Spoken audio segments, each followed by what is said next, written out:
One of the most important things to any program is summer. So fast forward from 2006 coaching to 2017, I won 2 state championships, went to 4 state championships, put hundreds of kids in college, name a college, I probably helped put them there, and won not only just state championships, but my team that we built went on to win 2 or 3 more state championships. So 2017 hits, and I immediately decide it's time to go to college. So I want to coach in college. And the reason I want to coach in college is because I want to be the guy that runs the show. I had been, I think, a decade of been the guy that kind of runs the show. I wanted to be the guy. So I knew I needed to coach in college. So I go coach in college for a couple of years. I become a professor there and do a lot of education there. I talk about it in the book, but just real briefly, I've got a bachelor's in psychology, religion, and sports management. I've got a master's in sports administration, and my doctorate, I'm a doctoral candidate, is in strategic leadership. So all those put together have nothing to do with this book. What this book is about is how someone that doesn't have any of that can still help. I put guys in the NFL. Most people know me as a person who knows how to get their athlete exposure to get to the next level. And that's where I'm at. But here's the thing. It starts with the Built Different Summer. So let me give you a little bit of backstory on how that happened.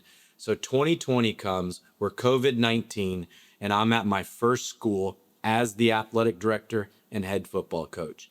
And I am excited. And I'm at a school who doesn't really have a lot of the limitations that were set on everyone else. So we're able to have these kids in the summer. So they come in the summer. Immediately, a mom comes to me and says, my son needs work. And my question to her was, can he film?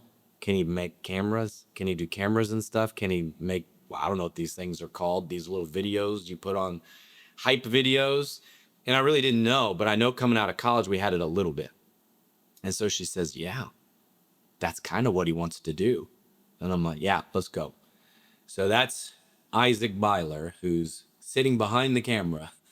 And at 19 years old, I don't even know if he turned 19 yet. At 19 years old, I hand him all the tools. But like, I don't mean like the cameras and stuff. I hand him the empowerment. Give him a little bit of money and say, hey, run with this thing. No one had any idea of what was going to happen in that summer. So that summer happens. It's all built on the military. What is a military-based program in high school? If you haven't been in the military and you haven't been through boot camp and basic training, you don't know. I'm sorry. Your little boot camp down the street that Johnny's running that never went to the military, that's not boot camp.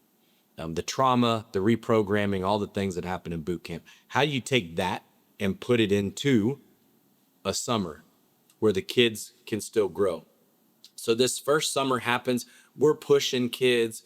I'm getting to know them. I realize it's an academically advanced school. So these kids have the wherewithal to push. My goal was to take that mental educational push that their parents have done for them and now to translate that into physical exertion. And I mean exertion.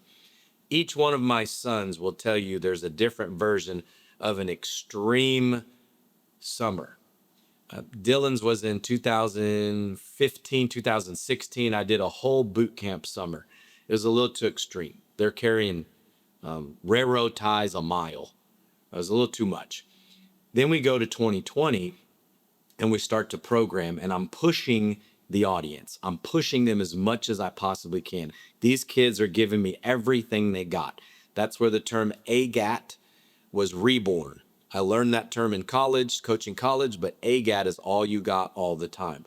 So now we're sitting there and everything goes real well. The kids are great. We got plenty of college offers. This was before a lot of the portal and the NIL stuff.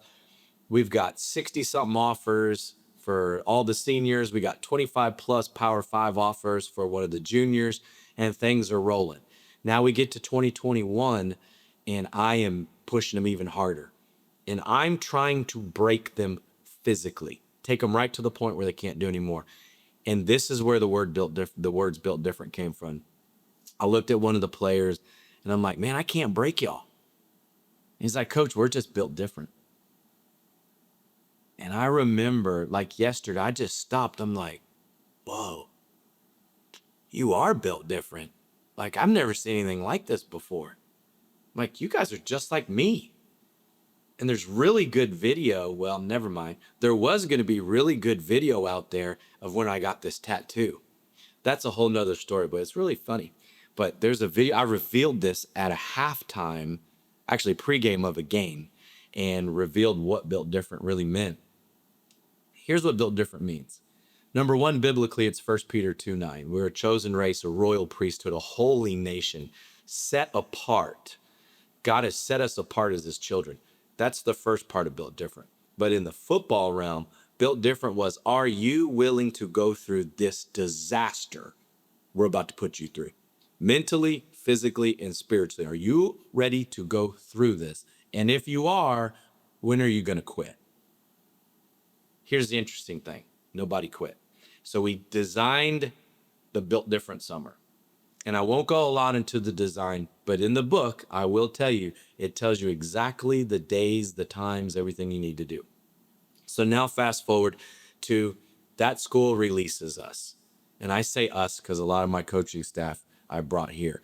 So we come to our new school, and it's not a secret, it's Mercy Culture Prep. That's where I'm at.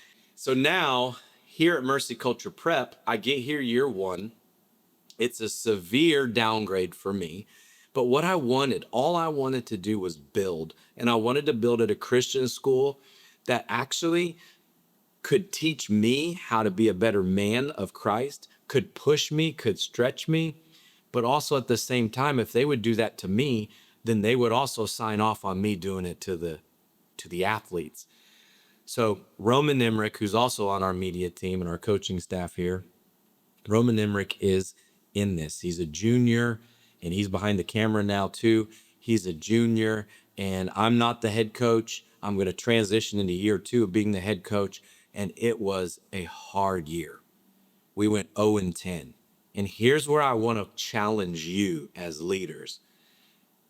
0-10, there were numerous times in that season where I wanted to stop thinking about tilling up the soil and I wanted to just win a game. There were so many times. I remember talking to the head coach and I'm like, we could win this game. But I knew for the long term, it was not the right thing to do. And here's the interesting thing. Somewhere through the middle of the season, I don't know the exact date, I felt the Lord say, you're not going to win a game. And I was like, whoa. And I don't want you to win a game. And then I'm like, whoa. So it was bad. But in that year, the summer leading up to it, we had our first ever Royal Summer Training. We call it RST. It was not the Build Different Summer yet, so don't get that confused. I believe Roman wins that year. He's our first winner ever of RST. So we go into the next year. Now that's his senior year. That's my son Sean's senior year. That's John Raybuck's senior year. That's Josh Marshall's senior year. I can't name them all, but those are the guys that immediately come to mind. And so as we're going through this year, their year now is year two. We go to our first game. First game, we win 74-0 against a public school. I mean, amazing. The school was a baby. We hadn't won. But apparently the building hadn't won in a long time too. And that's the previous school. Hadn't won. So I'm like, wow, we go on and we win 3 more. Lots of adversity happens. But that first year of my staff and me being a head coach, that first year, you could see the tangible change, the shift, but we weren't there yet. So we get to the third Built Different Summer, and it is really good. It's RST year 3. It's starting to get a feel of the Built Different Summer. It's starting to get a cadence of a Built Different Summer. It's starting to feel it. I don't know if I called it that yet, but that year we go all the way to the regional finals. We win the area championship. And now you're starting to see victories. You're starting to see victories on the scoreboard, but you're also starting to see victories on the field. You're starting to see victories in the classroom. So now you go to the final Build Different summer. The final Build Different summer was the most amazing one. And here's why. 4-year guys and girls. So this is for boys and girls. 4-year guys and girls are leaders.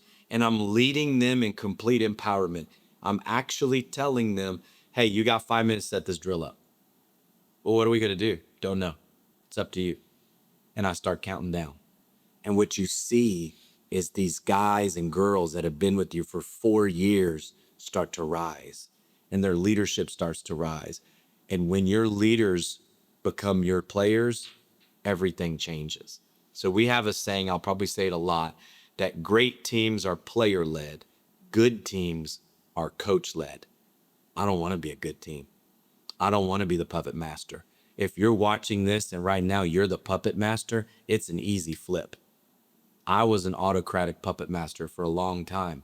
You can flip it just like that, but it takes time. You may go 0-10. You may have a losing season and get booted out in the playoffs. You may have a great season and get booted out in the regionals. Whatever it is, you're going to see growth. So finally, the thing that you need to know is, how do you stop chasing wins? I know that threw you for a loop. How do you stop chasing wins? You got to chase God, which will have you chase souls. That's the key. You can't be scoreboard driven. If you are scoreboard driven and you're watching this right now, I am bold enough to tell you you're wrong. Because your kids could play perfect. They could do just about everything right. And they just played a better team and got beat. Well, if everything had to do, their identity had to do with wins and losses, what do you do whenever they lose the game that they had a great game? But flip that. What do you do when they destroy an inferior opponent and their attitudes are horrible? Their effort is horrible. Their execution is horrible. Who are you really coaching? So stop chasing wins. The wins will come. The wins will come.